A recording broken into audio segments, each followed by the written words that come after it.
Welcome to our latest Charity Pulse of 2025, our bi-weekly charity podcast. My name is Charles Mosquita, Charities Director at Quilter Cheviot Investment Management. I'm delighted to be joined by my regular musketeers, Catherine Ross-John-G, leading charity legal beagle at Shakespeare Martineau, and James Saunders, the hero of the accountancy world, who's a partner at accountancy and audit firm Moore Kingston Smith. Together, we explore the latest pressing issues to give you insight into the issues affecting the not-for-profit and voluntary organisations. Don't forget, you can catch us on Spotify, Apple Podcast, YouTube, and on various websites. We'd be really welcome for you to send us comments or questions, as we'd love to hear from you. So it's been a really packful couple of weeks, certainly nothing boring. My first thing I think we might talk about, I spotted that Save the Children is planning to make redundancies of about 200 people out of 751 staff and cut their staff costs by about 6 million from an annual budget of 44 million. And I've noticed there are a number of others. We've got the Scottish Council for Voluntary Organisations, who are also launching a redundancy scheme to close their $500,000 deficit. And also I noticed Marie Curie also had a fairly large deficit. I don't know who'd like to start. James. Save the Children was one that hit the headlines this last week or so. Stonewall is also planning on cutting back services. There's some others that have hit the headlines, Church Army amongst them. I mean, it was bad enough before this week's a government announcement of the cuts to international aid, and of course that has generated a response from some of the bigger international charities bemoaning the cuts in the international aid budget, which will obviously go straight from some of their budgets. So there's an awful lot of money being removed from the sector. I listened to one of the other podcasts with Mr. Campbell and Mr. Stewart just the last couple of days, and Roy Stewart was saying quite correctly, I think, that actually the international aid budget is largely America and UK. I mean, we are one of the two big funders in international aid. So to have our money disappear is really massive for the international aid budget and those charities that operate in that space. So yes, Save the Children is one that their redundancies were, I think, more to do with the domestic issues and the domestic national insurance increases and everything to do with that. But then this week rather, that extra cut to the international aid budget, there's another round of problems coming up. Yeah, I think charities are definitely feeling the squeeze, aren't they? And I think whether it is the national insurance contributions increase or just that plus many other things, I think we are seeing more of these announcements, aren't we, that charities are not exempt from the kind of economic pressures of what's happening currently. And I think we might well see services being withdrawn, and some of the big names that you would think might be quite immune to this sort of pressure are clearly not. And Charles, again, we've said this before, but the larger grant makers are now feeling the pressure and getting even more applications for their money, and those applications are becoming more and more or less and less relevant to the grant makers in question. So just this week, there's a couple that have been in the headlines, that the cloth workers in particular, saying that they're looking at re-engineering their application process because of the weight of applicants and the non-relevance of the applications they're getting in. And actually, one of my clients, the Peter Harrison Foundation, relatively small or slightly smaller grant maker, got the same problem. They're just overwhelmed with applications, and just not being able to meet their objectives. Well, I have to say, as you guys know, we went through with RL Glasspool a very big strategic change in the way that we distribute grants, and have completely changed from being, somebody receiving applications to now going out and finding preferred providers that we've gone out and selected and giving them chunks of money, because we had exactly that same problem. We got to a stage where we'd open up our online application on a Monday morning and close it 3 minutes later because we were inundated. And the real concern as trustees was not the number of people we were granting money to, because actually we had a very high acceptance rate because we'd had very clear instructions, but it was actually the amount of time that was being wasted by people applying for grants where they didn't even know where they were going to be able to get within that 3-minute window. So I think if, although I know it's difficult and there's been a lot of pressure on grant funders, if it changes the way that they start thinking about distributing grants and makes it more efficient, because the one thing we've done is I think ended up reducing our costs so that we're now able to give another 160,000 towards the causes that we wanted to support by reducing our costs of administration from about 20% down to 14%. So, I think there can be some good things that come out of this, and I hope that will be the lasting message. But yeah, I think you're right. Is since the COVID incident and the pressure that's been going under, we've definitely had that. The other thing I noticed and saw a headline on, and I'd love a bit of insight if one of you are able to do, is that charity funders should confront their own privileges conference here. So this is at the ESG Imperative conference, Catherine. So I'm going to mention the name, but it came from Bateswells and Braithwaite, and they were asking that funders should seek to confront their own privileges and biases. Does anybody want to put a bit of clarity and light on that particular comment? Okay, I'll go first. But I think the clue is that when you're speaking at an ESG conference, you will shoehorn a title in to fit with the ESG messaging. Whereas actually, when I was reading it, I'm not sure funders necessarily have privileges and biases that need to be confronted. And also the suggestions for how that could be confronted was, I thought, quite naive, in the sense of, people with lived experience need to be involved in, investment application and spending of, what could be quite significant sums of money. I mean, this is a complex area. I think, it can be made more accessible. Funders can choose to make it more accessible to charities of all sorts of sizes and backgrounds, and it can operate more effectively and efficiently. But I wasn't sure. I never quite like as I would see it, the kind of guilt intro that, you should feel bad, you are wrong, you are mean, you have issues that are holding everybody else back. And I just wasn't convinced that is the case. And I thought it was a little bit trite to say that legal documentation is too complex when it doesn't have to be, and it's as simple as the legal advisors to that charity want to make it. James? Yeah. I mean, it was a strange mixture of messages. I thought, talking. I mean, the one I struggle with is the subcommittee's point. Social experience should join their investment or grant committees. To my mind, subcommittees exist to bring specialism into a group who can then report to a main board. So subcommittees, again, to my mind, shouldn't necessarily have to have a balanced number of people who know what they're talking about, and those that don't, in the hope that those that don't are bringing, questions that those that, have the relevant experience don't think about. I mean, I understand that argument, but I think that's more for board level than anything else.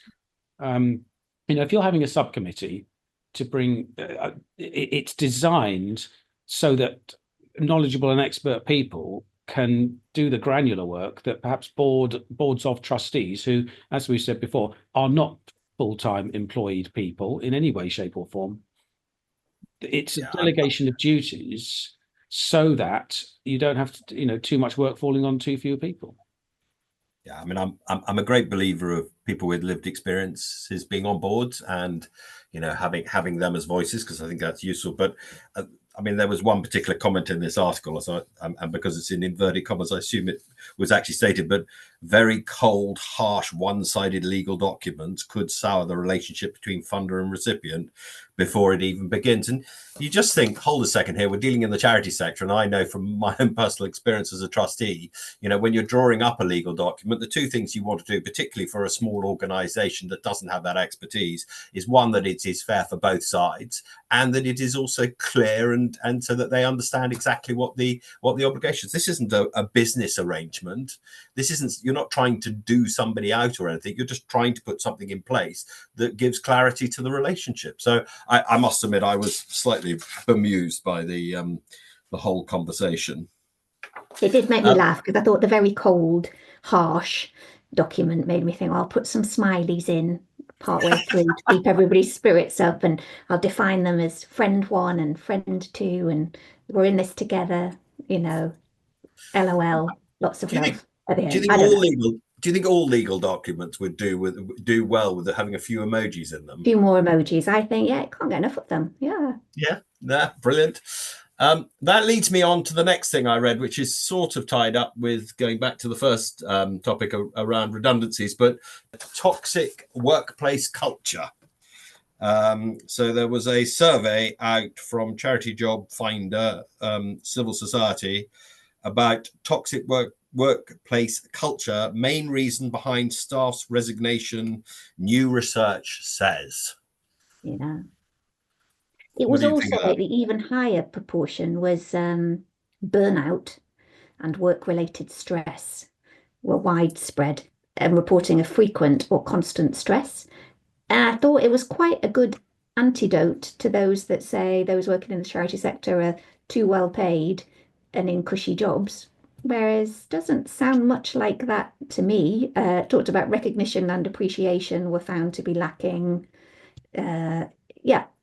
I just thought that maybe that is more of the reality, but I thought toxic workplace does not sound like a good endorsement of why would you want to come and work within a charity. Yeah, I mean, I think this is one of these things where, in a way, if you're surveying people who are leaving their jobs, then there's a fair chance they're leaving their jobs because they're not particularly happy with them one way or another. The toxic workplace is, phrase is a very easy one to trot out these days, and can cover a multitude of sins, admittedly, but perhaps some minor ones along the way. So I don't know. I mean, my client base, if I look at my client base, and I know that there are a lot of tribunals flying around at the moment. So there are obviously disagreements, but my experience is that the tribunals tend to be on treatment treatment of individual people, rather than necessarily because of general environmental conditions, if you see what I mean. It's very much, I was treated particularly because of me or what I do, and that's what I'm complaining about, rather than generally the workplace was, to use the phrase, a toxic environment. So that's my experience personally. I would say that toxic environment is too general a phrase. And anyone, a lot of people will use that when really what they mean is they didn't like work very much. Yeah, I think, I mean, the lesson to me if looking at it from a trustee's point of view, and I don't think this is for charities alone, I think this is across all businesses, and certainly my experience over, a number of years working, is that it's that bit about recognition and appreciation. I think people are very slow generally to actually turn around to people and say they're doing a good job. And well done, and pat them on the back. I think people are can be quite quick to point out people's faults rather than looking at their things. And you could say, well, that's what their job is and that's what they're paid for.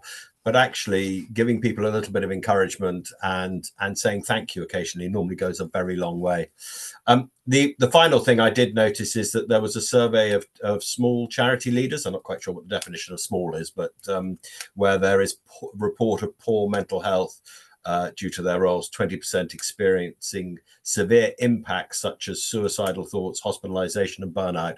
So I think this all leads into the stress around money, and people having to make redundancies and everything else, there definitely seems And to be a Charles, lot. I think this is linked in as much as I think probably those small charity leaders are constantly reading about stories like, everyone thinks it's a toxic workplace. So, you must be under enormous pressure all the time to make sure that people aren't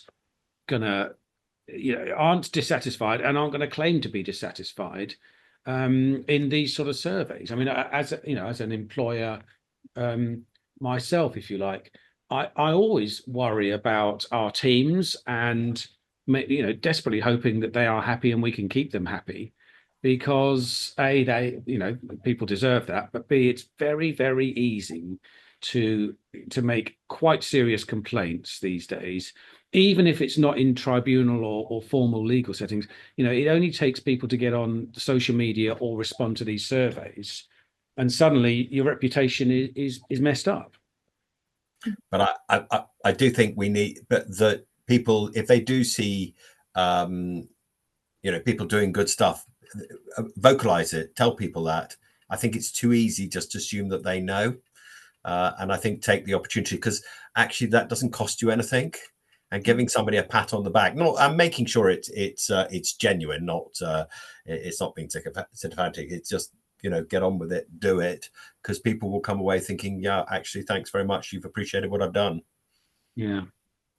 So anyway, now Naomi Campbell is back in the headlines, and we've also got Gary Mond, trustee of the Jewish National Fund UK, has successfully appealed against his disqualification for alleged Islamophobia, marking the first time the Charity Commission has had a disqualification order reversed. And then we've got Naomi Campbell has been granted permission to appeal. Catherine, as the legal beagle, you've no doubt scrutinised this on both sides. Yeah, they're both very interesting topics. You always want to know all more, I find, about the background. I did wonder on the Gary Mond issue. He had resigned from certain charities before making statements. It's seemed in the reporting anyway. And I think there was an argument of, well, why did he need to be disqualified? Because he couldn't have brought those charities into disrepute because he was no longer associated with them at the time he made those comments. I think it sounded like there was more to it in that he incurred £60,000 worth of his own legal fees on the appeal, which made me think it's not a one-track argument to use that amount of funding to argue one point. So I did wonder, and him querying whether this is a good use of taxpayers' money. You always think, well, that's a standard argument, if somebody does something you don't like. The Naomi Campbell one always amuses me because the number of my clients who've said to me, oh, Catherine, do you think she used a model constitution? And I was so straight-laced that I was saying, well, of course she used a model constitution. You've got to. And then realised, oh, I get it. Okay, yeah, you're being funny. And I didn't, yeah. So, I think it's really interesting. I don't know how easy it would be for mere mortals to say somebody has stolen my identity and has been sending emails purporting to be me, and quite how far removed you have to be from the different roles you've chosen to take on. I just kind of feel, even if that is true, she's chosen to be a charity trustee. She's a volunteer for this charity. She needed to have taken steps to find out what's happening, not be so distant from it that this has happened over, must have been a period of months and she seems to know nothing about it. So I thought, okay, she's had leave to appeal, but we're a long way off, to see what the outcome of that will be, if anything. But there were two other trustees that have they been disqualified, one for 9 years and one for 4 years, which one was a lawyer and the other one was a businesswoman. Yeah. I mean, have they also been given a right to appeal? Yeah, and I think, my reading of that was you don't employ your professional advisors to be your charity trustees. They're two very distinct roles. I will set up the charity for clients, but I am not becoming a trustee of it once it's, and I did wonder if there was a blurred line there between they had taken on those roles almost as a responsibility to Naomi Campbell as their client, and whether they just accepted that, okay, yeah, we didn't do what we should have done. I don't know, but it just seemed to me that's not how you select a board of trustees. Oh, so you think that the lawyer might be of the firm that she used to use that she's no longer using? Or her personal lawyer or something like that. You know, Yeah. where people say, "Oh, well, I've got some professional advisors. They'll become my trustees." And you think, no, your professional advisors are there to give professional advice. You should have people that are enthusiastic for the cause and want to volunteer to be a trustee of the charity, not because in some indirect way they're being paid to be there. I hope at some point somebody will, an investigative journalist, will actually give us all the facts and the inside story to this, because I think it could be quite an interesting read. But we will keep people posted. The one thing, just going back to Gary Mond, because I think there's an interesting issue here raised around social media, isn't it? Of when you are commenting on social media, and I think this applies for people who are employed, whether you're doing it in a personal capacity or whether you're doing it as a trustee. I don't know what advice, James, why don't you kick off with this one, that you would give people about the use of social media? Well, I think that very often you do see people on their feeds say, all views are mine and not representative of the organisation I am a trustee of, or a director of, employee of, whatever. And I think I would say you're on pretty safe ground to post, reasonably controversial stuff, although obviously not. Don't go anywhere near stuff that would be considered to be illegal, or I have to say, on the Mon case, I was a bit confused about whether it was a question of timing, or whether it really was a question of what he wrote was so unpleasant that it got him into trouble in its own right. I mean, what they quote, none of it is absolutely horrific. A lot of it is his opinion, and although unpleasant to some, what are we hearing from the other side of the Atlantic at the moment? All this talk about free speech dying in Britain and Europe. Well, I got the feeling this might be verging on that side of the fence from the Charity Commission. It's just a bit heavy-handed again. Well, except one, and I have no view on this, but one of them was he liked. Was it a post that had come from Pamela Geller, who's an American far-right political commentator, banned from entering the UK by the Conservative government in 2013. Again, is that anti-Muslim views? I mean, own right, is that in its own right enough to get you, on its own, to get you banned from being a trustee of anything? It's just. I can't see that the link should be that close. The moment. But I think people need to be careful about what they say on. I mean, it's a bit like what we said to tell our kids, isn't it? When you put something up on social media, it's up there forever. You can't then take it back down again.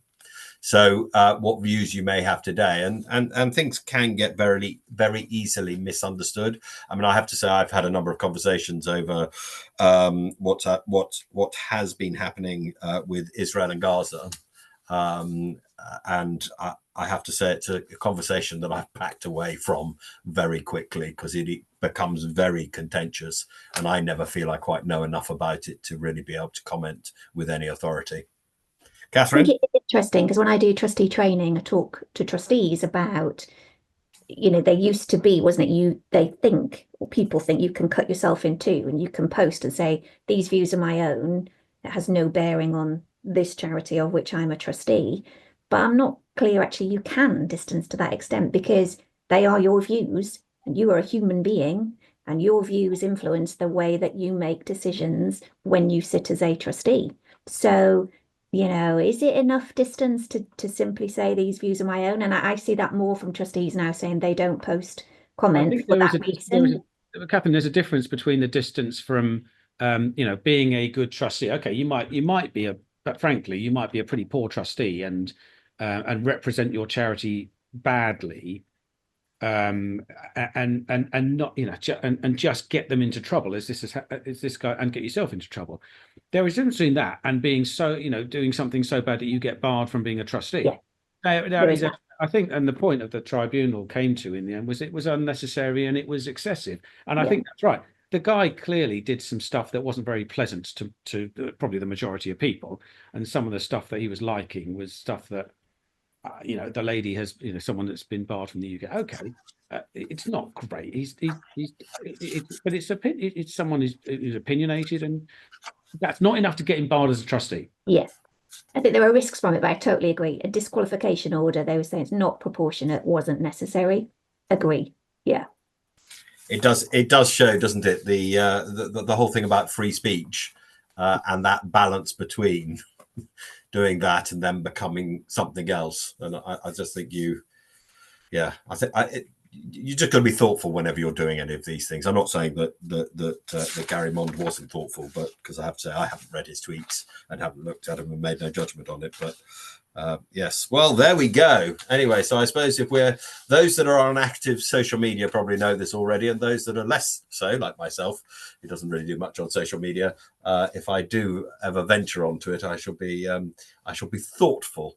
Generally, actually, the best piece of advice I ever had is that type something out, but don't actually send it till the next day. So you, in the cold light of day where you've reread it, are you still happy for it to be sent? Perhaps that's a good piece of advice. I think, Charles, it is, this is changing day by day at the moment as well, with the president and his compadre, Mr. Musk.